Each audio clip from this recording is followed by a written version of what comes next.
Hello students. आज के class में हम लोग डिफरेंशिएशन के एप्लीकेशन के बारे में बात करने वाले हैं और ये उम्मीद करते हैं कि आप लोगों ने सेशन 1 और सेशन 2 देख रखा होगा। तो आज जो भी बात होगी डिफरेंशिएशन को लेकर के वो प्रैक्टिकल क्वेश्चन के थ्रू फिजिक्स में हम उसको कैसे अप्लाई करते हैं, उसके साथ साथ कौन सा कॉन्सेप्ट डिफरेंशिएशन का इन सारे टॉपिक्स में अप्लाई होता है जो तुमको एप्लीकेशन में दिख रहा होगा। हम आज यही 3 टॉपिक डिस्कस करने वाले हैं। तो एक एक करके स्टार्ट करते हैं। सबसे पहले rate of change of quantity के बारे में समझते हैं। जैसा कि नाम है rate of change of quantity, और फिजिक्स में हम समझे हैं कि क्वांटिटी फिजिकल क्वांटिटी की बात करते हैं, तो ये जो क्वांटिटी है अपने दिमाग में फिजिकल क्वांटिटी को लेकर के समझना। अब जो हमने डिफरेंशिएशन में पढ़ा है उसको इससे रिलेट करते हैं। तो एज्यूम करो कि y is equal to F of X एक जनरल फंक्शन है, और फिजिक्स में अगर इसको समझना है तो y एक फिजिकल क्वांटिटी है जो x पे डिपेंड कर रहा है। अगर y फिजिकल क्वांटिटी x पे डिपेंड कर रहा है तो y x का फंक्शन होता है, तो y physical quantity x physical quantity का फंक्शन होगा। और जब भी हम डिफरेंशिएशन फाइंड करते हैं dy अपॉन dx, तो dy अपॉन dx क्या इंफॉर्मेशन देता है? तो इस केस में डिफरेंशिएशन dy अपॉन dx बताता है rate of change of y। हम इसको दूसरे लैंग्वेज में बात कर रहे हैं, rate of change of y with respect to x। दूसरे लैंग्वेज में बोलने का मतलब ये अभी तक हमने इसको डिफरेंशिएशन को slope of tangent to the curve at a particular point बोला था और slope of the curve at a particular point बोला था।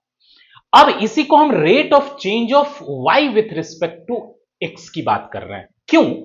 क्योंकि जब हम फंक्शन को स्टडी कर रहे थे, डिफरेंशिएशन को स्टडी कर रहे थे, तो उसमें क्या देखते हैं कि अगर y is equal to F of x कोई कर्व है, एक पॉइंट से दूसरे पॉइंट अगर हम मूव करते हैं, सपोज a से b तक मूव करते हैं, तो a से b तक मूव करते हुए क्या होता है कि x कुछ अमाउंट से चेंज करता है जिसको हमने डेल एक्स नाम रखा, और उसी के साथ करस्पॉन्डिंग चेंज इन y होता है जिसको हमने डेल y नाम रखा था। तो अगर x डेल x अमाउंट से बदल रहा है तो उसी के साथ y भी करस्पॉन्डिंगली डेल y अमाउंट से चेंज करेगा। तो अब उसी चेंज को हम यहां पे समझने की कोशिश कर रहे हैं, rate of change of y with respect to x। तो dy अपॉन dx क्या है? Rate of change of y with respect to x, जिसको हम ऐसा लिखते हैं dy upon dx is equal to limit del x approaches to 0 divided by del y upon del x। ये सब लोग बहुत अच्छे से समझ चुके होंगे कि ये क्वांटिटी क्या रिप्रेजेंट करता है। ये स्लोप ऑफ टेंजेंट रिप्रेजेंट करता है। हम अब वापस से वही टेंजेंट पे नहीं जाने वाले।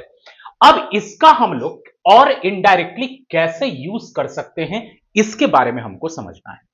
तो अब y x का फंक्शन है, y x का फंक्शन है, डेल x x के चेंज को रिप्रेजेंट करता है, del x change in x को रिप्रेजेंट करता है, और del y change in y को रिप्रेजेंट करता है। तो dy अपॉन dx क्या है? तो del y upon del x represent करता है एवरेज चेंज को। तुमको याद होगा डेल x और डेल y कितना भी बड़ा हो कितना भी छोटा हो, तो del y upon del x एक एवरेज चेंज को रिप्रेजेंट करता है। तो del y upon del x generally किसको रिप्रेजेंट कर रहा है? तो ये एवरेज चेंज को रिप्रेजेंट कर रहा है। Average change. एवरेज चेंज क्यों? एक पॉइंट से दूसरे जगह गए तो अब एग्जैक्टली डेल x और डेल y हर जगह पे अलग अलग रेट से बदलता है, जिसको बोलते हैं हर जगह पे टेंजेंट का स्लोप अलग अलग है।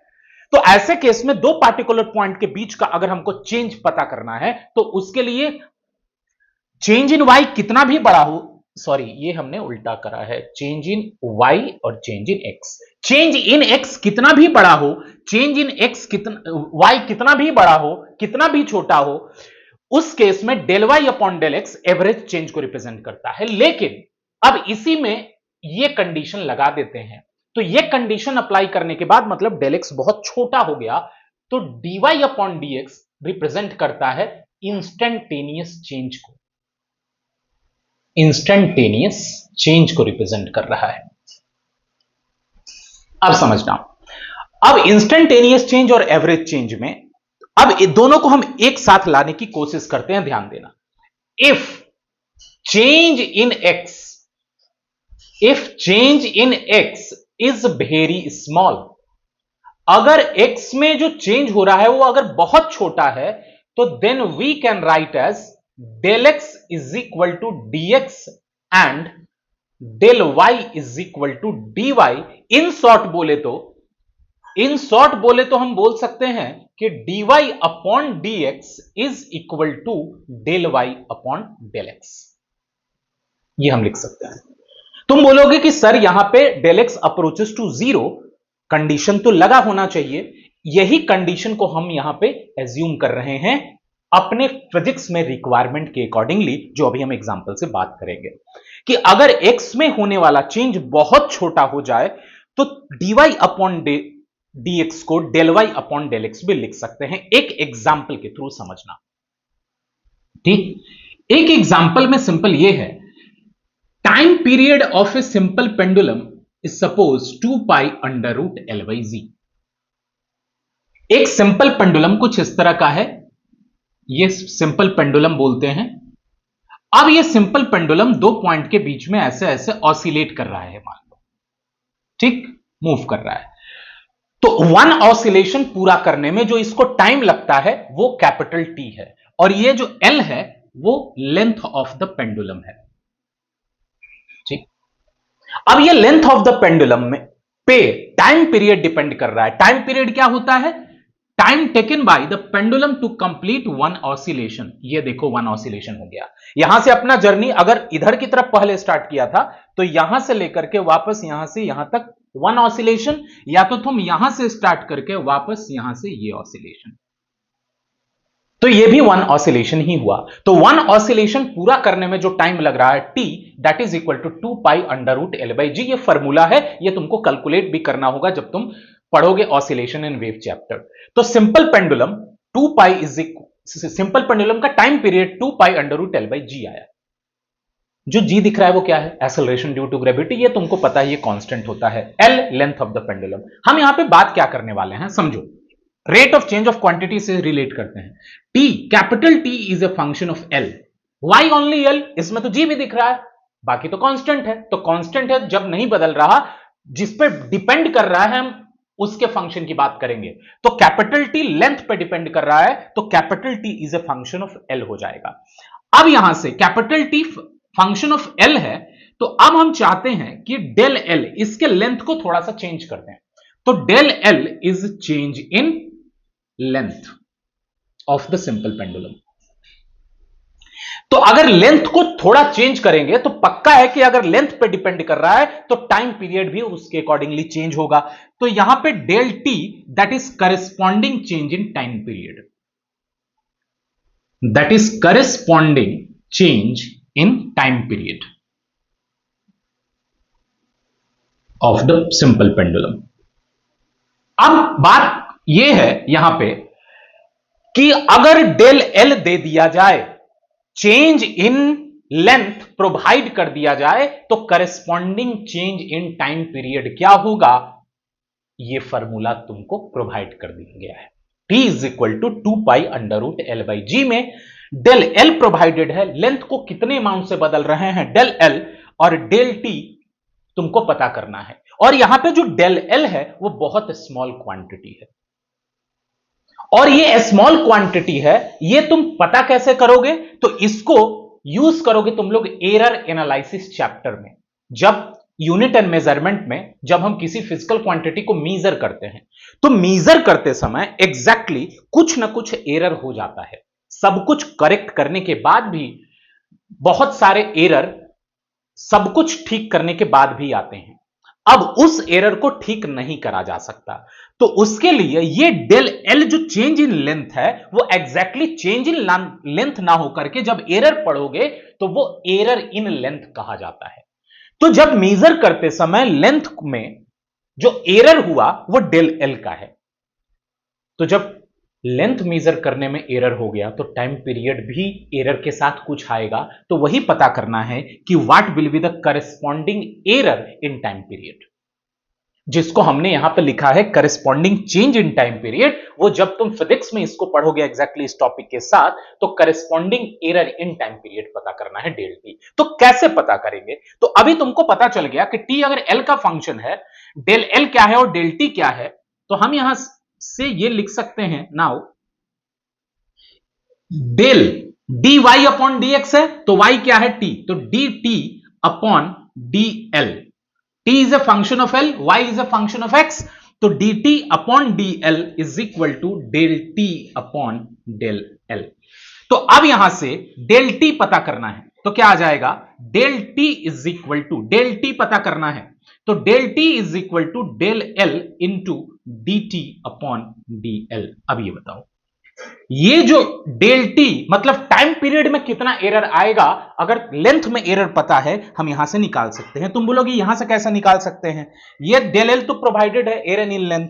अब dt अपॉन dl कहां से लाएंगे? तो इसका डिफरेंशिएशन करना है, तो differentiation of time period 2 pi under root L by G में इसको डिफरेंशिएट करना चाहो तो देखो कर सकते हो, t is equal to 2 pi under root L by G है। अगर dt अपॉन dl चाहिए तो क्या आ जाएगा? 2 पाई डिवाइडेड बाई रूट जी, ये कांस्टेंट है। अब जो डिफरेंशिएट करना है ओनली रूट एल का, रूट एल को हम लिख सकते हैं एल टू द पावर 1/2, और एल टू द पावर 1/2 का differentiation X to the power N का डिफरेंशिएशन क्या होता था? N into X to the power N minus 1।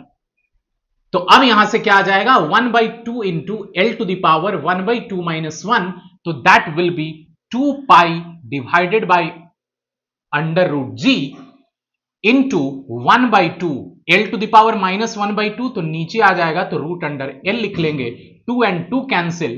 तो इस तरह से जो डिफरेंशिएशन मिला that is pi upon root under L G. तो dt अपॉन dl का वैल्यू हम यहां पे पुट कर देंगे, pi upon root under L G, और डेल एल गिवन ही है, तो इस तरह से corresponding error in time period आ जाएगा।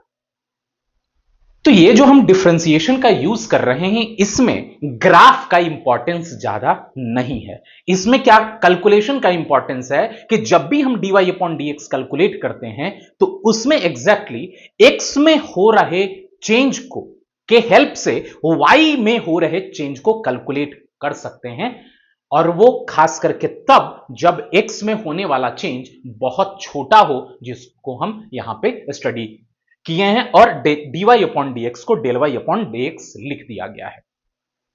तो ये मेन याद रखना कि अगर जब भी दो फिजिकल क्वांटिटी जुड़े हुए हैं एक दूसरे से, अब एक में थोड़ा बहुत मेजरमेंट में एरर आ गया तो दूसरा क्वांटिटी जो उस पर डिपेंड कर रहा है उसमें भी कुछ एरर आ जाएगा, और वही एरर अगर कैलकुलेट करना है तो हम डिफरेंशिएशन के हेल्प से वो कैलकुलेट कर सकते हैं, जिसका एप्लीकेशन तुमको यूनिट एंड मेजरमेंट चैप्टर में दिखेगा। जब तुम जैसे ही 11th की पढ़ाई स्टार्ट करते हो तो मैथमेटिकल टूल्स वगैरह पढ़ने के बाद ही पहला chapter unit and measurement generally पढ़ाया जाता है, तो उसमें इसका एप्लीकेशन तुमको दिखेगा। एक और सिंपल सा इसका एप्लीकेशन देखो, एक और इसका सिंपल सा एप्लीकेशन देखते हैं।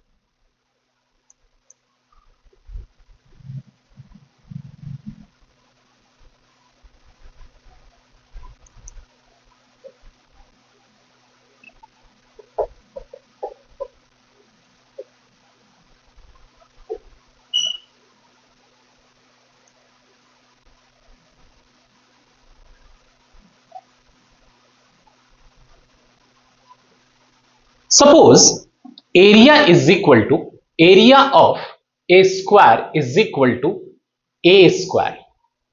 अब एक स्क्वायर है जिसका साइड लेंथ a है, इसका एरिया a स्क्वायर है, मतलब area is a function of side length. Area side length पर डिपेंड कर रहा है, तो area is a function of side length.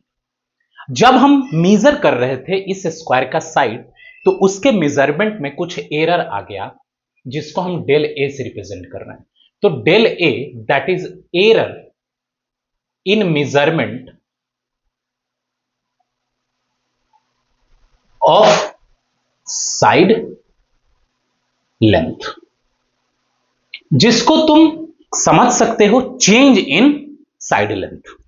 तो जब error in measurement of side length del small A है, तो डेल कैपिटल ए क्या होगा, तो that is corresponding error in area.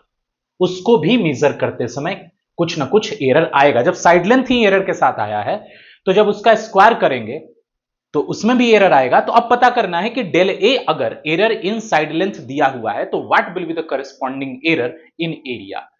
तो करेस्पॉन्डिंग एरर इन एरिया ये पता करना है।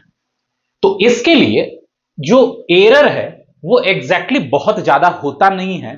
बहुत सारे प्रिकॉशंस लेने के बाद, मेजरमेंट के रूल को फॉलो करने के बाद एरर बहुत ज्यादा होता नहीं है। तो इसलिए डेल ए को स्मॉल क्वांटिटी एज्यूम करना एग्जैक्टली सिचुएशन की डिमांड है। उस प्रैक्टिकल सिचुएशन में ही एरर बहुत कम आता है। जैसे फॉर एग्जांपल एक स्क्वायर है जिसका लेंथ 5 सेंटीमीटर है, समझना। अब इसके मेजरमेंट में जो एरर है वो इस एरर को ऐसे लिखा जाता है प्लस माइनस 0.01 सेंटीमीटर। तो 5 सेंटीमीटर के कंपैरिजन में और भी कम होता है, तो 0.001 सेंटीमीटर। तो ये क्वांटिटी एग्जैक्टली बहुत छोटा है इसके कंपैरिजन में। इसलिए अगर ये ए है, तो जो corresponding value of del A है वो एग्जैक्टली एक छोटा क्वांटिटी होता है। तो जब छोटा क्वांटिटी है उसी के रिस्पेक्ट में हम लोग डिफरेंशिएशन का यूज करते हैं। तो अब डेल ए हमको पता करना है, del capital A, del small A पता है। तो अब हम लोग जो कॉन्सेप्ट पढ़े हैं उसके accordingly D A upon D L is equal to del A upon del L. तो यहां से कैपिटल डेल ए पता करना है। So capital del A is equal to del L into differentiation of area function with respect to side length. अब DA upon DL क्या होगा, sorry naught L, यहां पे हमने स्मॉल ए यूज करा है ना, तो small A del A upon del A, D upon D A is equal to del A upon del A. तो अब यहां पे ए आ जाएगा, ए हमने यूज नहीं किया है। तो अब देखो, तो अब मेन डेल ए तो प्रोवाइडेड है, एरर इन ए तो प्रोवाइडेड है। अब एरर इन एरिया पता करना है। तो एरर इन एरिया पता करना है, तो ये कैसे आएगा, तो इसमें जो जो रिक्वायरमेंट है वो पुट कर दो। तो मेन रिक्वायरमेंट है इसका del A upon del A का, sorry D A upon D A, मतलब differentiation of area function with respect to side length. तो कैसे आएगा, A is equal to A square है, तो D A upon D A that is twice of A to the power 2 - 1, जैसे X to the power N का होता है उसी फॉर्मूले से। तो दैट इज ट्वाइस ऑफ ए, तो that is 2a into del A. यही मेरा हो गया एरर इन एरिया। जब तुम आगे पढ़ोगे तो ये एरर इन एरिया एग्जैक्टली ना कैलकुलेट करके रिलेटिव एरर कैलकुलेट करते हैं। मतलब ओरिजिनल लेंथ के रिस्पेक्ट में, ओरिजिनल लेंथ हमारा स्मॉल ए था, तो ओरिजिनल लेंथ के रिस्पेक्ट में एग्जैक्टली रिलेटिव एरर कैलकुलेट करते हैं। जैसे देखो डेल ए अगर एरर इन साइड लेंथ है, तो डेल ए अपॉन ए, इसी को हम बोलते हैं रिलेटिव एरर। तो जब भी हम दो क्वांटिटी का प्रोडक्ट, यहां पे दो क्वांटिटी का प्रोडक्ट ही है, तो हम वहां पे रिलेटिव एरर कैलकुलेट करते हैं। तो रिलेटिव एरर में कुछ नहीं है, del A upon capital A find करना होता है। लेकिन जब तुम फिजिक्स में ये जाओगे तो वहां पे ये चीजें समझ जाओगे। मेन यहां जो डिफरेंशिएशन का लॉजिक कैसे अप्लाई करना है वो तुमको देखना था। तो आई थिंक अब तुम rate of change of quantity का कॉन्सेप्ट डिफरेंशिएशन में अप्लाई कर सकते हो ना। अब हम लोग आते हैं second application, that is increasing और डिक्रीजिंग, जिससे रिलेटेड ग्राफ का क्वेश्चन बहुत पूछा जाता है और तुमको मिलेगा, खास करके जेई मेंस वगैरह में और नीट के एग्जाम में ग्राफ से रिलेटेड क्वेश्चन पूछे जाते हैं। तो उसके लिए अगर तुम क्विकली आंसर चाहते हो तो इंक्रीजिंग डिक्रीजिंग का कॉन्सेप्ट डिफरेंशिएशन से कैसे एसोसिएटेड है, उसका क्वेश्चन में कैसे अप्लाई करते हैं, उसके बारे में बात करते हैं। Now concept of increasing decreasing function with respect to differentiation. Concept of increasing और डिक्रीजिंग फंक्शन।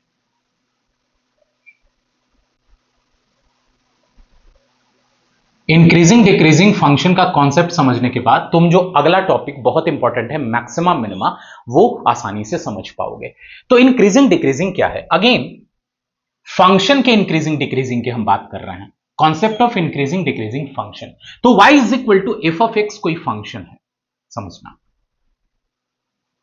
और ये फंक्शन का कुछ ग्राफ ऐसा है, ये x है और ये y है। अब इसमें इंक्रीजिंग डिक्रीजिंग का कॉन्सेप्ट क्या है वो देखो। यहां पे तुमको पॉइंट दिख रहा होगा और ये फंक्शन ऐसे मूव कर रहा है, यहां से मतलब x इधर की तरफ मूव कर रहा है और y इधर की तरफ मूव कर रहा होता है। तो जब हम फंक्शन पे ऐसे मूव कर रहे हैं तो मूव करते हुए जब हम इस पॉइंट पे पहुंचते हैं तो इस पॉइंट पे जो टेंजेंट हम ड्रॉ कर लेते हैं उस टेंजेंट का स्लोप एग्जैक्टली क्या होगा? तो slope of the tangent is what? Differentiation.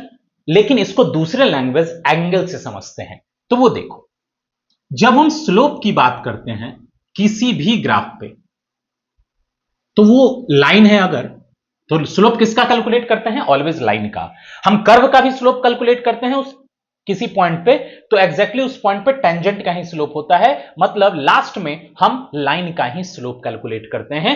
Curve का भले बोलते हैं लेकिन हम लाइन का ही कैलकुलेट करते हैं। तो अगर ये लाइन है तो अब ये line positive direction of x axis से जो एंगल फॉर्म कर रहा है वो थीटा है। तो अब इसका स्लोप एग्जैक्टली थीटा के टर्म में हम लोग बात किए थे। ये अगर डेल एक्स सॉरी ये डेल वाई है और ये डेल एक्स है तो इसका स्लोप क्या हो जाता है? tan theta is equal to del Y upon del X, because slope is del Y upon del X, जिसको हम tan थीटा एंगल के फॉर्म में भी लिखते हैं, हम लोग पहले डिस्कस किए थे। तो ये स्लोप होता है। अब ये स्लोप दो तरह का हो सकता है, पॉजिटिव भी हो सकता है और निगेटिव भी हो सकता है, पॉजिटिव एंड निगेटिव। तो पॉजिटिव कब होगा? सोचो, जब tan थीटा का वैल्यू पॉजिटिव होगा। और tan थीटा का वैल्यू पॉजिटिव कब होता है? tan theta is greater than 0, अगर थीटा 0 डिग्री और 90 डिग्री के बीच में होता है। थीटा का वैल्यू 0 डिग्री और 90 डिग्री के बीच में होता है तो tan theta greater than 0, it mean slope positive. और अगर tan थीटा लेस देन 0 कब होता है? जब थीटा का वैल्यू 90 और 180 के बीच में रहता है। ठीक, तो लाइन के लिए थीटा का वैल्यू 90 और 180 के बीच में रहेगा। तो थीटा हमेशा एक्स एक्सिस से मेजर करते हैं, ये एंगल मत मेजर करना, एक्स एक्सिस से ये बनने वाला एंगल। तो अब सोचो कि किसी भी लाइन का स्लोप पॉजिटिव और निगेटिव किस पे डिपेंड करता है? कि वो line positive direction of x axis, मतलब लाइन एक्स एक्सिस को यहां मिलता है तो यहां से positive direction of x axis ये मिला। तो positive direction of x axis के साथ कोई लाइन जितना एंगल फॉर्म करता है उसी का tan थीटा, उसी का टेंजेंट वैल्यू मतलब tan थीटा ही उसका स्लोप होता है। अगर वो थीटा एक्यूट एंगल रहेगा तो स्लोप पॉजिटिव, अगर वो थीटा ऑब्ट्यूज एंगल रहेगा तो स्लोप निगेटिव। ये समझो अब यहां से।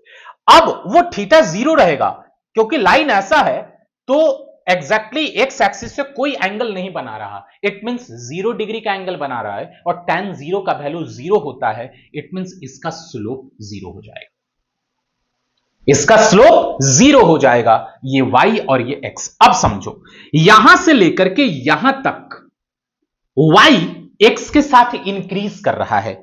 ये देखो, x जैसे जैसे हम ग्राफ पे मूव करते हैं तो ग्राफ पे मूव करते समय हम जब हॉरिजॉन्टल डायरेक्शन में मूव कर रहे हैं तो ऊपर की तरफ राइज कर रहे हैं। It means with increase in X Y also increases, it means हम ऐसे मूव कर रहे हैं।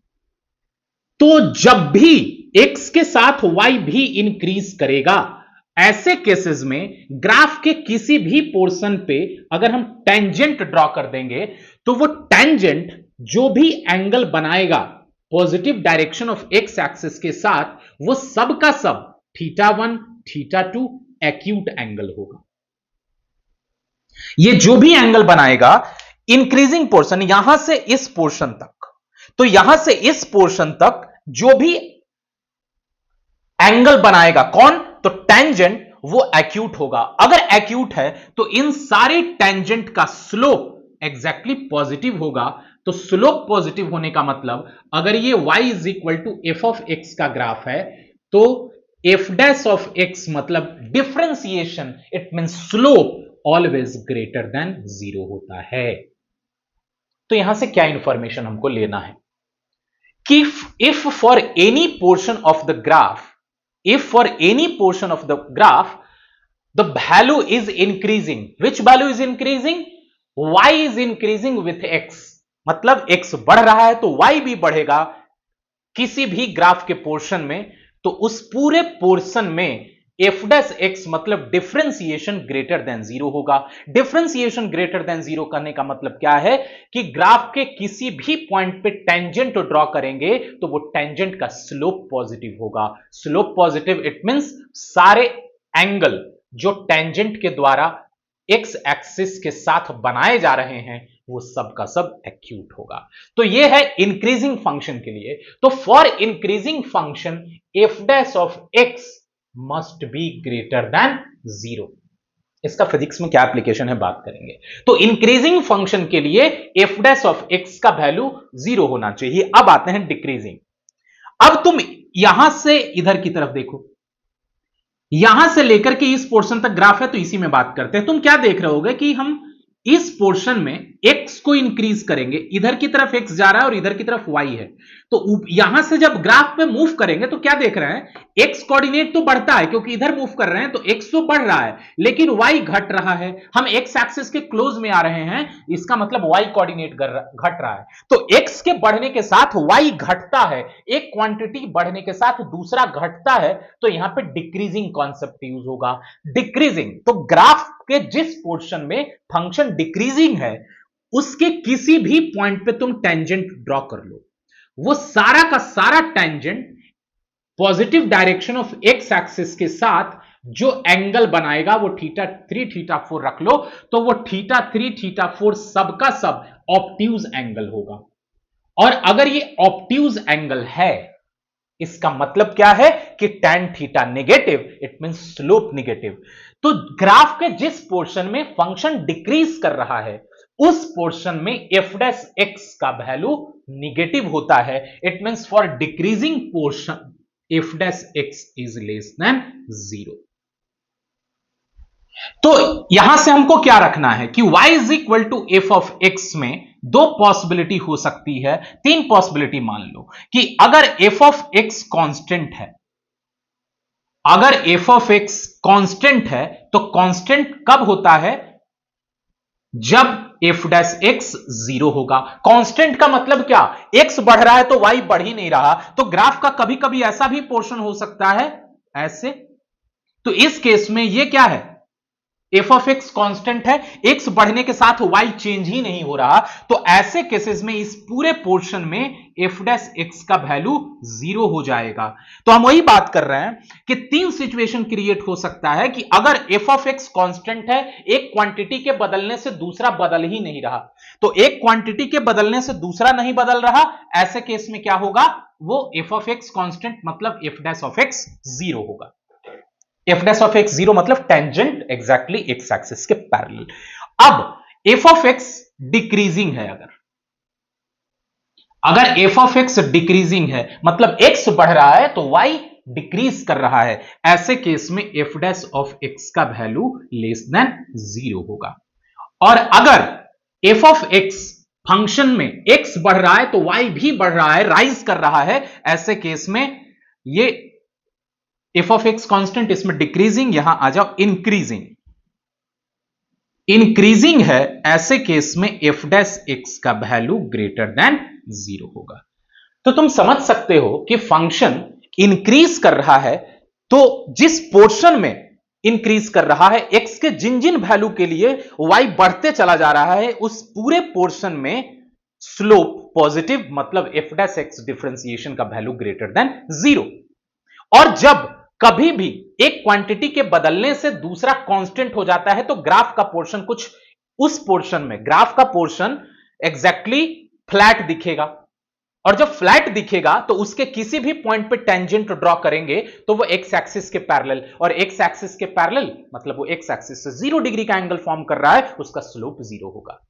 तो इंक्रीजिंग के लिए एफ डैश एक्स 0, कांस्टेंट के लिए f dash x, sorry increasing के लिए f dash x greater than 0, constant के लिए f dash x equal to 0, और डिक्रीजिंग के लिए अगेन वो डिक्रीज कर रहा है, इसका मतलब टेंजेंट कहीं पे भी ड्रॉ करेंगे तो ऐसा दिखेगा, मतलब ये डेफिनेट है ऑब्ट्यूज एंगल बना रहा है।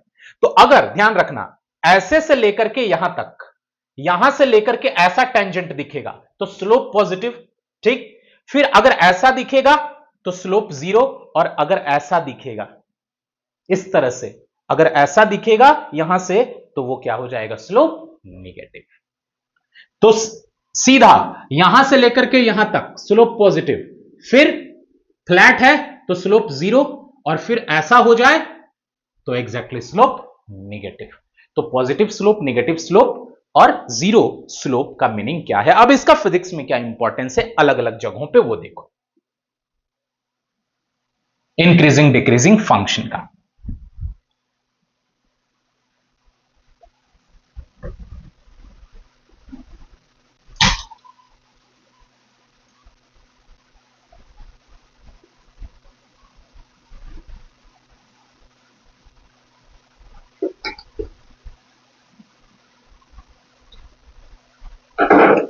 सपोज हम लोग मोशन में पढ़ते हैं कि x is a function of t, जिसमें मान लो लिखा गया है T square minus 2t plus 3, कुछ ऐसा। x is a function of t मतलब x रिप्रेजेंट कर रहा है पोजीशन को, और किसी भी टाइम पे ऑब्जेक्ट का पोजीशन दिया गया है T square minus 2t plus 3। तो T square minus 2t plus 3 ये है। अब अगर तुम इसका ग्राफ ड्रॉ करोगे, ठीक, तो अब ग्राफ ड्रॉ करोगे तो इसमें तुमको ग्राफ दिखेगा। अब वो ग्राफ कैसे ड्रॉ होगा, तो हम रैंडम ग्राफ ड्रॉ कर लेते हैं इसका T square minus 2t plus 3 का। वो सपोज कुछ ऐसा आता है, ठीक।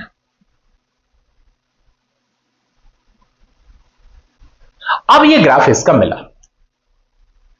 अब इस केस में x अगर बढ़ रहा है मतलब टाइम बढ़ रहा है तो पोजीशन घट रहा है, किस पोर्शन में, तो तुमको दिख रहा होगा इस पोर्शन में। अगर टाइम बढ़ रहा है तो पोजीशन घट रहा है इस पोर्शन में।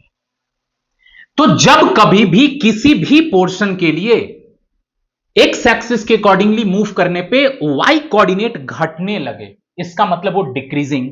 तो डिक्रीजिंग है तो ऐसे केस में यहां पे एफ डैश ऑफ एक्स, मतलब हमने जो लिखा है x dash of x of T, तो यहां पे एक्स डैश ऑफ टी का वैल्यू लेस देन 0 हो जाएगा इस पूरे पोर्शन में।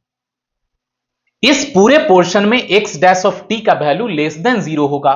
फिर यहां से इधर जाएं तो इस पूरे पोर्शन में एक्स डैश ऑफ टी का वैल्यू ग्रेटर देन 0 होगा। तो अब x dash of T represent क्या करता है, तो तुमको पता होगा कि x dash of T is nothing but dx upon dt, और अगर dx upon dt less than 0 है, इसका मतलब वेलोसिटी है जो निगेटिव है। वेलोसिटी निगेटिव है, तुमको दिख रहा होगा dx अपॉन dt क्यों लेस देन 0। यहां पे कहीं पे भी टेंजेंट ड्रॉ करोगे तो वो टेंजेंट हमेशा ऑब्ट्यूज एंगल बनाएगा। ये जो थीटा है वो क्या है, ऑब्ट्यूज एंगल बनाएगा। तो ग्राफ के इस पोर्शन के लिए वेलोसिटी ऑब्जेक्ट का क्या हो जाएगा, निगेटिव हो जाएगा। और फिर यहां पे जो पोर्शन होगा, यहां पे यहां से आगे की तरफ बढ़ रहे हैं तो उसका वेलोसिटी इस पोर्शन में क्या हो जाएगा, वेलोसिटी इज पॉजिटिव। तो इंक्रीजिंग डिक्रीजिंग का हमने कॉन्सेप्ट पढ़ा। यहां पे टाइम बढ़ रहा है तो पोजीशन घट रहा है, तो टाइम के साथ पोजीशन घटना मतलब अगर ऑब्जेक्ट स्ट्रेट लाइन में मूव कर रहा है तो पोजीशन घटना मतलब वो हमारा ओरिजिन के क्लोज आ रहा है, और ओरिजिन के क्लोज आ रहा है इसका मतलब डिस्प्लेसमेंट घटते चला जाएगा, और जब डिस्प्लेसमेंट घटेगा टाइम के अकॉर्डिंगली तो पक्का है कि वेलोसिटी निगेटिव होगा। ठीक, तो यही बात है, डिस्प्लेसमेंट घटना मतलब क्या, इनिशियली ऑब्जेक्ट ओरिजिन से दूर था और फाइनली नजदीक में आ गया, तो चेंज इन पोजीशन एक निगेटिव क्वांटिटी आएगा, और change in position negative quantity divided by time करेंगे तो always negative quantity, it means velocity एक निगेटिव क्वांटिटी होगा। तो हम यहां से यह बताने की कोशिश कर रहे हैं कि तुम ग्राफ को देखोगे तो उस ग्राफ को देखकर इंक्रीजिंग डिक्रीजिंग कॉन्सेप्ट के थ्रू यह आइडिया हो जाएगा कि किस पोर्शन में ऑब्जेक्ट का वेलोसिटी पॉजिटिव है, किस पोर्शन में ऑब्जेक्ट का वेलोसिटी नेगेटिव है, यहां से मिल जाएगा। वही जो xt के लिए भी वेलोसिटी का इंफॉर्मेशन पॉजिटिव नेगेटिव मिल रहा है, अगर ये मान लो ये v और t होता और ग्राफ ऐसा होता vt ग्राफ किसी ऑब्जेक्ट का, अगर किसी ऑब्जेक्ट का vt ग्राफ ऐसा होता, मतलब इस पोर्शन में वेलोसिटी टाइम के साथ वेलोसिटी घट रहा है, और जब टाइम के साथ वेलोसिटी घटता है तो इस जर्नी में ऑब्जेक्ट निगेटिव एक्सेलरेशन का होगा, और निगेटिव एक्सेलरेशन मतलब डीसेलरेटेड होगा। तो डीसेलरेटेड जर्नी पता चल जाएगा इधर से, डीसेलरेटेड जर्नी। और अगर ये vt ग्राफ है तब की बात कर रहे हैं, और ये एक्सेलरेटेड जर्नी बन जाएगा। तो ये समझना कि हम इंक्रीजिंग डिक्रीजिंग कॉन्सेप्ट के थ्रू ये पता कर सकते हैं ग्राफ को देख करके कि जब कोई क्वांटिटी उसके डिफरेंशिएशन से जुड़ा हुआ है तो बस स्लोप देखो टेंजेंट का कि उस कर्व पे एक्स एक्सिस के साथ, इट मींस स्लोप पॉजिटिव है या negative, it means angle x axis के साथ जो बनाएगा वो एक्यूट बनाएगा या ऑब्ट्यूज बनाएगा। तो हम वो क्वांटिटी मतलब y x के रिस्पेक्ट में इंक्रीज कर रहा है या डिक्रीज कर रहा है तुम आसानी से बता पाओगे। तो ये था सिंपल इंक्रीजिंग और डिक्रीजिंग का कॉन्सेप्ट, जो तुम कहीं कहीं चैप्टर में ग्राफिकल कॉन्सेप्ट ग्राफिकल क्वेश्चन में अप्लाई कर सकते हो ताकि आंसर तुमको जल्दी से मिल जाए। यह सब डिफरेंशिएशन का ही है। अब इसके बाद हम लोग एक बहुत इंपॉर्टेंट मैक्सिमा मिनिमा का कॉन्सेप्ट पढ़ेंगे। तो अब सब लोग ध्यान देना, मैक्सिमा मिनिमा डिफरेंशिएशन से कैसे जुड़ा है, क्योंकि कई बार यह टॉपिक बहुत लोगों को डिस्टर्ब भी करता है। देखो, नाम है मैक्सिमा एंड मिनिमा।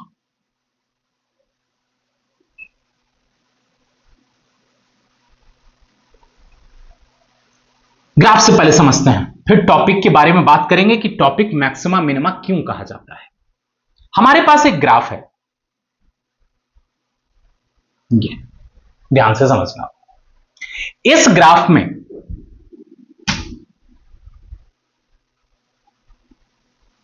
फंक्शन का वैल्यू ये y है और ये x है, और ये जो फंक्शन है y is equal to F of x का ग्राफ है।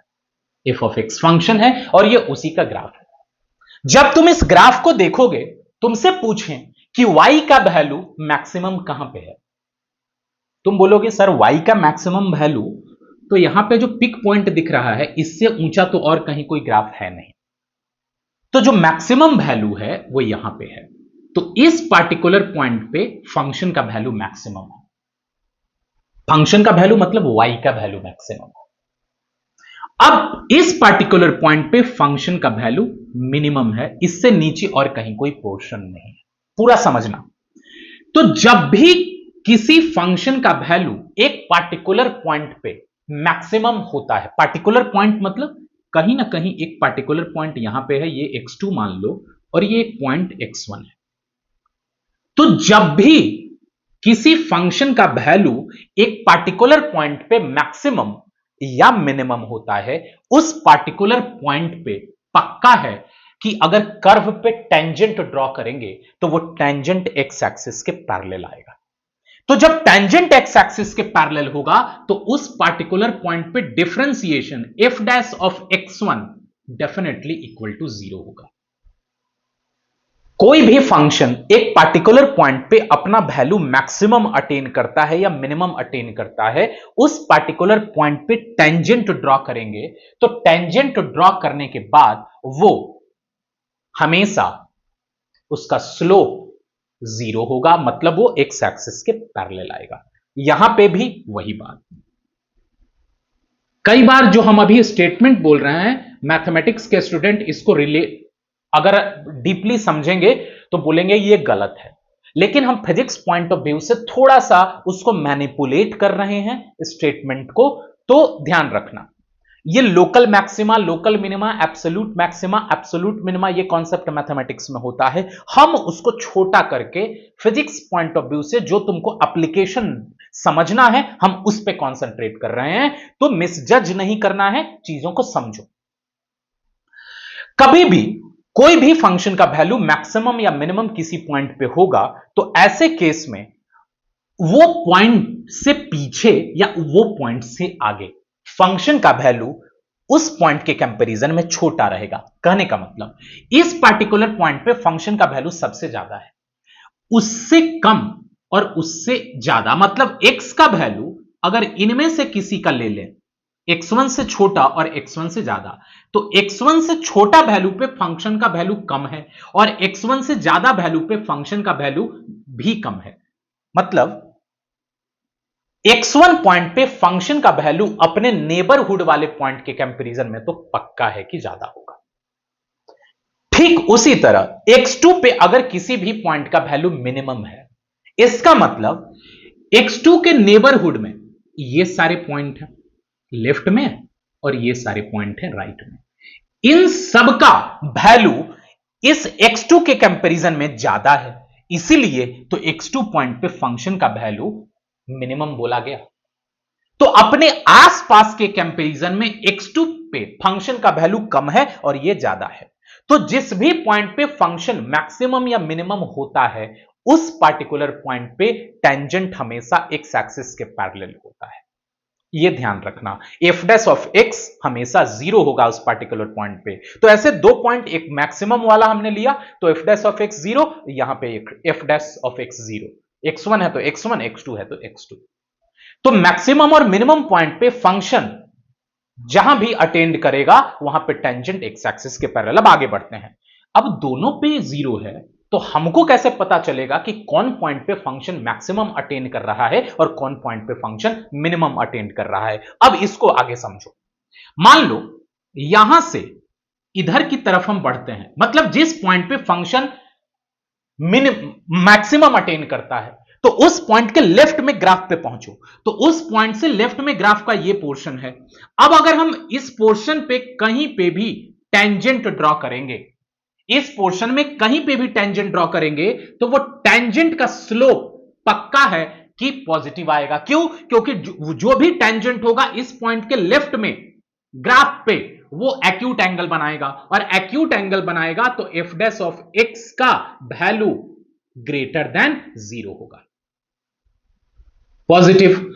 अब जिस पॉइंट पे फंक्शन अपना वैल्यू मैक्सिमम अटेन कर रहा है उसके राइट में जाते हैं, तो उसके राइट में अगर हम कहीं पे भी टेंजेंट ड्रॉ करेंगे, तो जो भी टेंजेंट फॉर्म करेगा एक्स एक्सिस के साथ एंगल, वो एंगल हमेशा ऑब्ट्यूज एंगल फॉर्म करेगा। और जब भी कोई टेंजेंट एक्स एक्सिस से ऑब्ट्यूज एंगल फॉर्म करता है तो उसका स्लोप निगेटिव होता है। इट मींस इस पोर्शन के राइट में एफ डैश एक्स की बात करें, इस पोर्शन इसके लिए ऑब्ट्यूज के लिए, तो f dash x less than 0 होगा। तो f dash x less than 0, तो कहने का मतलब समझना, if y is equal to F of x attains maximum at x is equal to x1, अगर y is equal to F of x function x is equal to x1 point पे maximum value attain करता है, इसका मतलब क्या है कि उस पार्टिकुलर पॉइंट से लेफ्ट में स्लोप पॉजिटिव हो रहा है और राइट में स्लोप निगेटिव हो रहा है। It means dy upon dx का वैल्यू, dy अपॉन dx ही क्या होता है, f डैश ऑफ x होता है। तो dy अपॉन dx और f dash of x changes from, समझना, changes from positive to negative, changes from positive to negative. Changes from positive to negative का मतलब कोई क्वांटिटी पॉजिटिव से निगेटिव हो गया, तो dy अपॉन dx देखो यहां पॉजिटिव है और फिर निगेटिव हो गया, तो कोई भी क्वांटिटी पॉजिटिव से निगेटिव हो रहा है, इसका मतलब वो घट रहा है। अगर वो घट रहा है तो इस केस में क्या लिखेंगे, it means dy upon dx is decreasing. Increasing decreasing का भी कॉन्सेप्ट यूज हो जाएगा, तो ध्यान देना। It means dy upon dx is decreasing.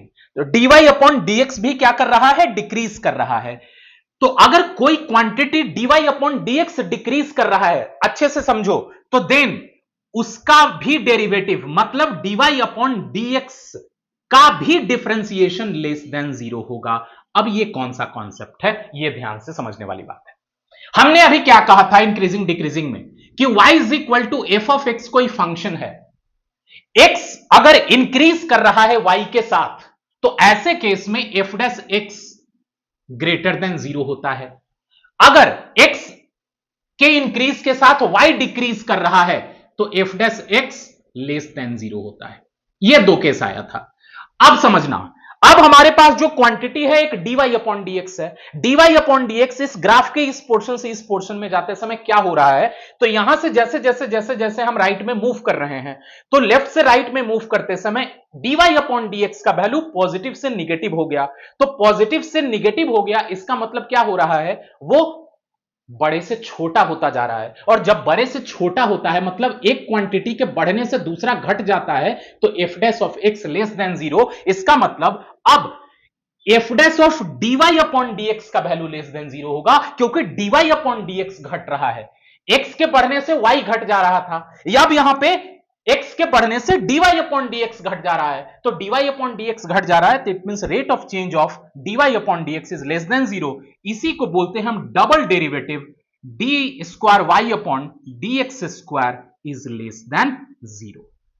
तो ये हुआ बात डबल डिफरेंशिएशन लेस देन 0। तो ये समझो कि कोई भी फंक्शन एक पार्टिकुलर पॉइंट पे मैक्सिमम वैल्यू अटेन करेगा। तो मैक्सिमम वैल्यू अटेन करने का मतलब क्या होता है कि उस पार्टिकुलर पॉइंट पे एफ डैश एक्स 0 होगा, dy अपॉन dx 0 होगा, और उसी पार्टिकुलर पॉइंट पे डबल डिफरेंशिएशन मतलब dy अपॉन dx का फिर से डिफरेंशिएशन करेंगे तो वो लेस देन 0 हो जाएगा। तो d square y upon dx square is less than 0।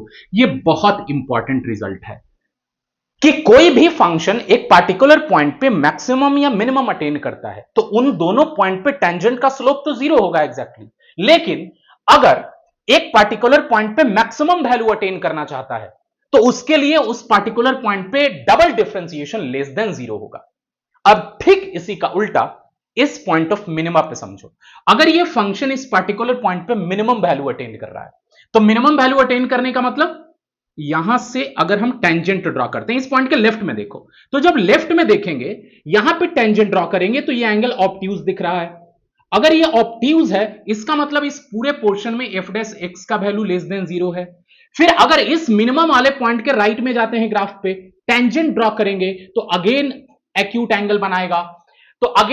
Angle बनाएगा, ऐसे केस में यहां से निगेटिव से पॉजिटिव हो जा रहा है। यहां पे देखो क्या था, पॉजिटिव से निगेटिव हो जा रहा था स्लोप, और यहां से यहां जाते समय क्या होगा, निगेटिव से पॉजिटिव हो जाएगा। और जब निगेटिव से पॉजिटिव हो जा रहा है ऐसे केस में dy अपॉन dx का वैल्यू अब बढ़ रहा है, जो कि यहां पे घट रहा था। जब हम पॉइंट ऑफ मैक्सिमम पे देख रहे थे तो dy अपॉन dx क्या हो रहा था, डिक्रीज कर रहा था।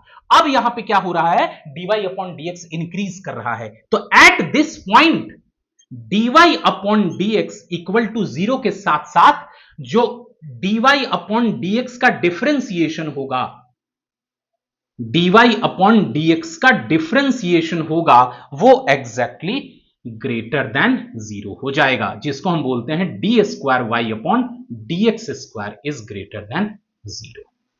तो ये मेन समझने वाली बात क्या है कि dy upon dx equal to 0 अगर किसी पॉइंट पे है तो वो मैक्सिमा मिनिमा कोई भी हो सकता है, वहां पे फंक्शन मैक्सिमम भी अटेन कर सकता है, मिनिमम भी अटेन कर सकता है। अगर उसी पार्टिकुलर पॉइंट पे डबल डेरिवेटिव उस फंक्शन का लेस देन 0 तो वो मैक्सिमम वाला पॉइंट है, और अगर डबल डेरिवेटिव ग्रेटर देन 0 तो वो मिनिमा वाला पॉइंट है। तो इस तरह से तुम मैक्सिमम और मिनिमम वाला पॉइंट समझ के आसानी से बना सकते हो, ठीक है। अब इसी का एप्लीकेशन हम लोग समझेंगे आगे। ध्यान देना, इसको तुम नोट डाउन करना चाहो नोट डाउन कर लेना, ये वीडियो को पॉज करके। अब समझते हैं ये मैक्सिमम मिनिमम वाला कॉन्सेप्ट हम फिजिक्स में कैसे अप्लाई करेंगे, ठीक। तो इसको समराइज कर दें, ठीक है। अगर तुमको कुछ समझ ना आया हो तो वीडियो को रिवाइंड करो, ऑफ कोर्स तुम समझ पाओगे, ठीक है। अब देखो, इसमें जो समझने वाली बात है और दिमाग में रखना है उसको अब समझते हैं।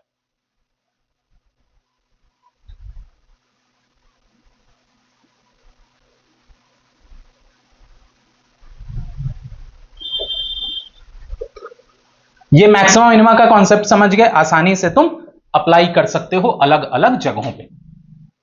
अब देखो इसको हम क्या समझे कि y is equal to F of x है।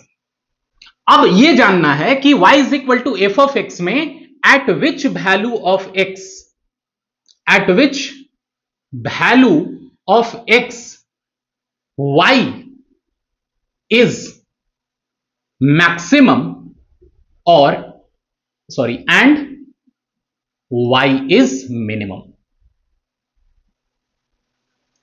अगर y एक क्वांटिटी x पे डिपेंड कर रहा है, x के किस वैल्यू पे y मैक्सिमम हो जाता है और x के किस वैल्यू के y मिनिमम हो जाता है, यह जानना है।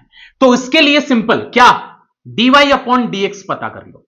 तो dy upon dx is equal to 0 करोगे तो dy अपॉन dx को 0 करने से x के कुछ वैल्यू मिल जाएंगे। अब ये जो भी वैल्यू मिलेंगे ये क्या होगा, ऐसा पॉइंट मिलेगा जिस पॉइंट पे फंक्शन मैक्सिमम या मिनिमम हो सकता है, दोनों में से कोई भी हो सकता है। अभी बोला था हमने कि अगर फंक्शन मैक्सिमम या मिनिमम कोई भी हो, उन दोनों जगहों पे टेंजेंट का स्लोप एक्स एक्सिस के पैरेलल होता है। अगर टेंजेंट का स्लोप एक्स एक्सिस के पैरेलल होता है, इसका मतलब क्या है कि दोनों जगहों पे dy अपॉन dx 0 होगा। तो dy अपॉन dx 0 करने से जो भी x का तुमको वैल्यू मिलेगा that may be point of maxima, point of maxima और पॉइंट ऑफ मिनिमा। वो पॉइंट ऑफ मैक्सिमा भी हो सकता है और पॉइंट ऑफ मिनिमा, लेकिन हमको तो पता करना है ना कि इन दोनों में से कौन, पॉइंट ऑफ मैक्सिमा या पॉइंट ऑफ मिनिमा। तब क्या करेंगे, तो पहला काम किस पॉइंट पे मैक्सिमम और मिनिमम होगा, तो पहले उसको डिफरेंशिएट करके उसको 0 कर दो। उसको सॉल्व करके जो भी वैल्यू मिलेगा वो अभी तक पता नहीं है कि पॉइंट ऑफ मैक्सिमा या मिनिमा है, लेकिन यह पता है कि इसी पॉइंट पे से किसी पे मैक्सिमा और किसी पे मिनिमा हो जाएगा। अब क्या करेंगे, now find d square y upon D x square. तो अब dy अपॉन dx तो एक बार डिफरेंशिएट करेंगे, अब dy अपॉन dx का जो वैल्यू मिलेगा उसको एक बार और डिफरेंशिएट कर दो। तो find d square y upon dx square. अब जो d square y upon dx square है उस पार्टिकुलर पॉइंट पे कैलकुलेट करो जो चेक करना है कि पॉइंट ऑफ मैक्सिमा है या मिनिमा। तो जिस भी पॉइंट पे, बार बार ग्राफ को समझते जाओ, जिस भी पॉइंट पे फंक्शन का वैल्यू 0 था उसी पॉइंट में से किसी एक पे डबल डेरिवेटिव अगर हम फाइंड करते हैं, तो अगर वो double derivative x is equal to x1 पे मैक्सिमा हुआ तो वो पक्का है कि लेस देन 0 हो जाएगा। अब ये x1 हमको मिल चुका होगा जब हम सॉल्व करेंगे, तो अब ये क्वेश्चन सॉल्व करवाएंगे इस एप्लीकेशन का। तो लेस देन 0 हुआ तो इसका मतलब x is equal to x1 is point of maxima, point of maxima. और अगर x1 पे एंड इफ डबल डेरिवेटिव उस पार्टिकुलर पॉइंट पे x1 पे ही अगर ग्रेटर देन 0 हुआ तो x is equal to x1 is a point of minima. तो this is a point of minima. और जब ये पॉइंट ऑफ मिनिमा हो गया तो अब पूछा क्या गया कि eight which value of x that is function is maximum और मिनिमम। अगर तुमसे पूछ लिया जाए कि मैक्सिमम वैल्यू भी बता ही दो तो maximum value of the function क्या हो जाएगा। अगर x1 पॉइंट ऑफ मैक्सिमम मिला है तो फंक्शन का मैक्सिमम वैल्यू क्या हो जाएगा, y is equal to F of x1। तो फंक्शन में x1 पुट कर दो, वही फंक्शन का मैक्सिमम वैल्यू। तो मैक्सिमम और मिनिमम वैल्यू फाइंड करने का एग्जैक्टली ये प्रोसेस है जिसका यूज करके हम अब ये क्वेश्चन सॉल्व करते हैं जो फिजिक्स में तुमको दिखेगा। ठीक है,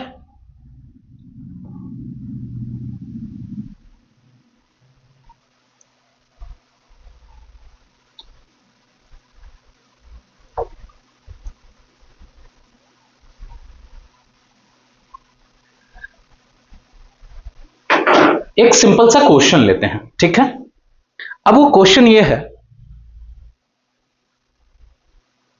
find time t at which h is at maximum height.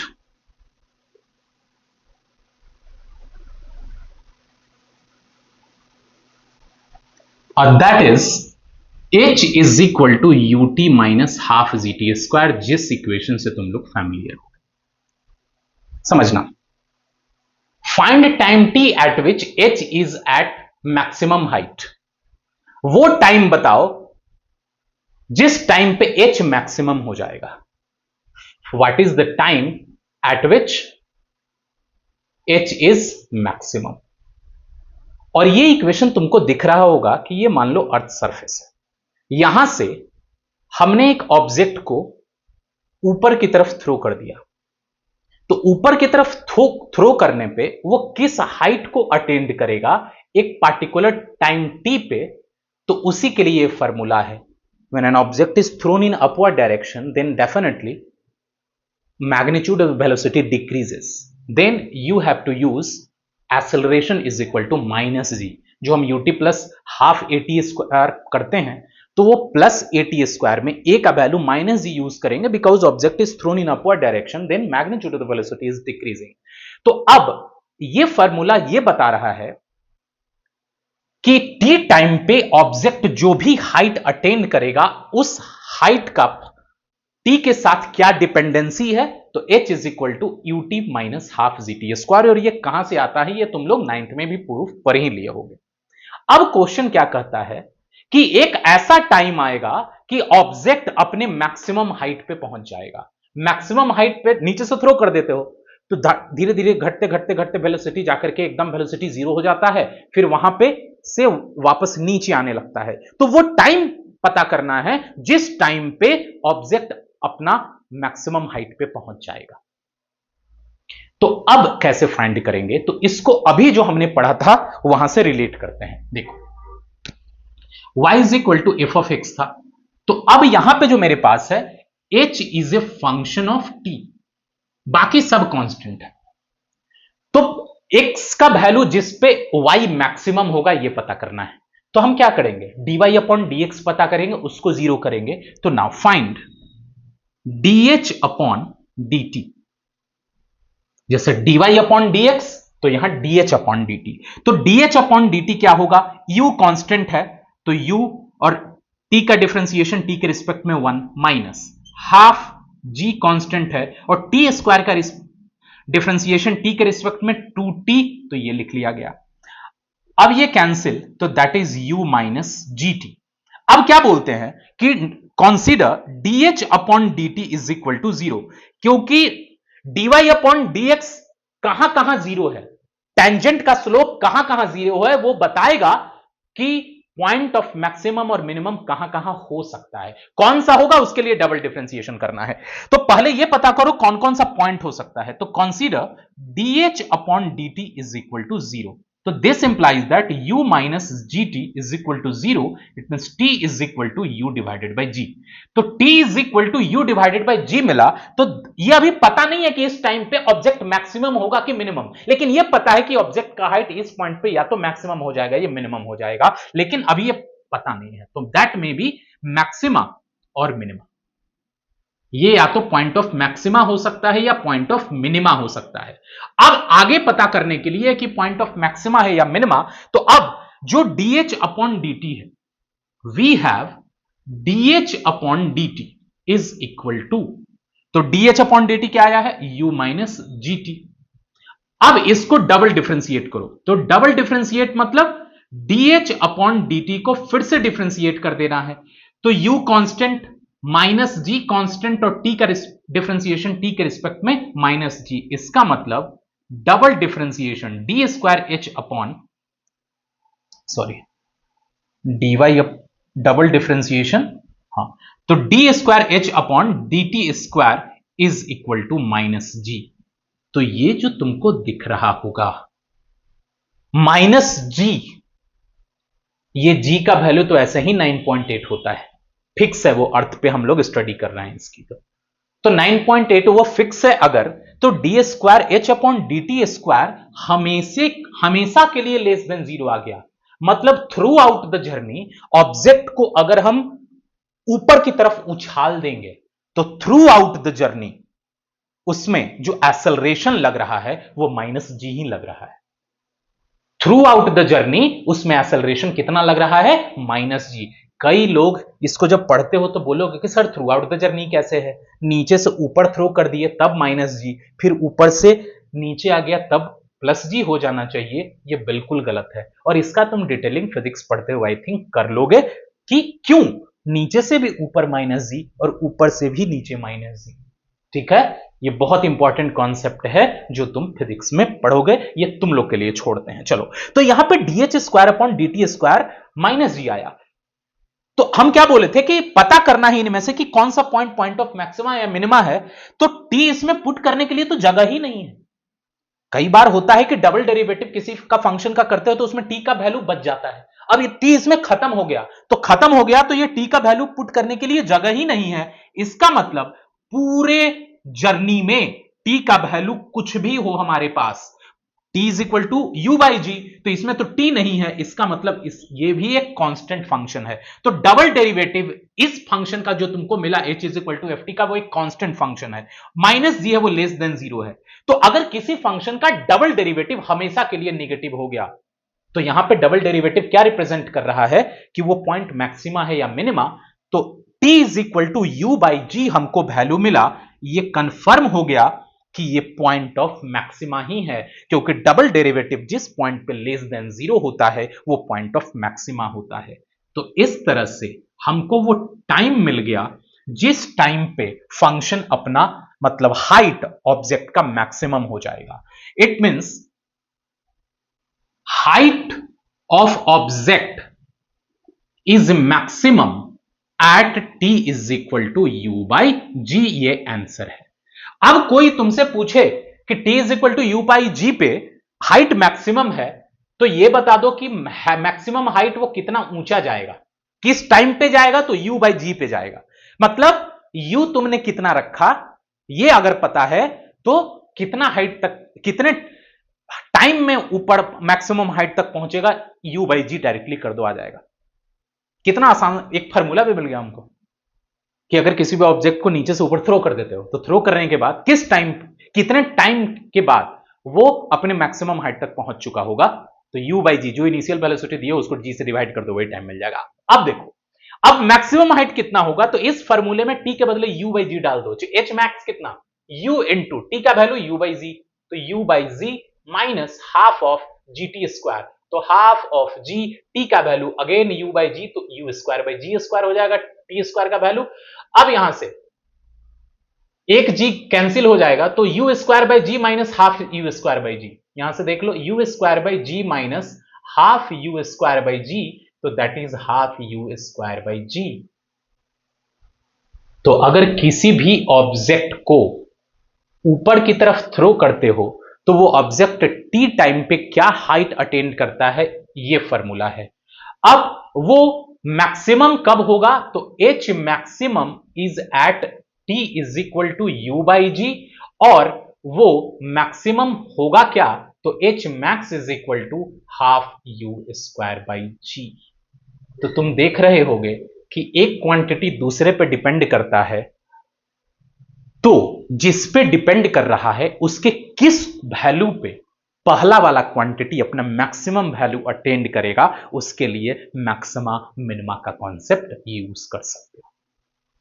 तो आई थिंक अब तुम डिफरेंशिएशन को प्रॉपरली फिजिक्स के अलग अलग चैप्टर में यूज करना सीख गए होगे, और तुमको आता है कि नहीं आता, ये पूरा सेशन तीनों देखने के बाद तुम हमेशा अपने आप से ये पूछना कि जो तुमको अभी बताया गया, जो तुम सेशंस में देखे, क्या वो समझ आया कि नहीं। लेकिन फिजिक्स में अलग अलग चैप्टर पे कैसे अप्लाई करना है, फिजिक्स पढ़ाने वाले टीचर तुमको ये जरूर बताएंगे, और तुम्हारे लिए आसानी से एक्सेसिबल होगा ये मैथमेटिकल पोर्शन को करना, कि तुमको डिस्टर्ब ना करे खास करके फिजिक्स सॉल्व करते हुए। ठीक है, तो आई थिंक हम लोग का डिफरेंशिएशन का सेशन बहुत अच्छा रहा। अब हम लोग मैथमेटिकल टूल्स में ही बाकी के पोर्शन को स्टडी करेंगे, जिसमें ट्रिगोनोमेट्री हो जाता है, some functions and their graphs important हो जाते हैं, सर्किल है, इलिप्स है, पाराबोला है, तो स्ट्रेट लाइन का स्लोप का कॉन्सेप्ट और स्ट्रेट लाइन का इक्वेशन देख करके उसका ग्राफ ड्रॉ करना, फिर ट्रिगोनोमेट्री का कॉन्सेप्ट, कुछ कंपाउंड एंगल्स के फॉर्मूले, थोड़े थोड़े जो भी फिजिक्स में यूज होते हैं वो हम लोग आगे मैथमेटिकल टूल्स में बात करेंगे। ठीक है, थैंक यू।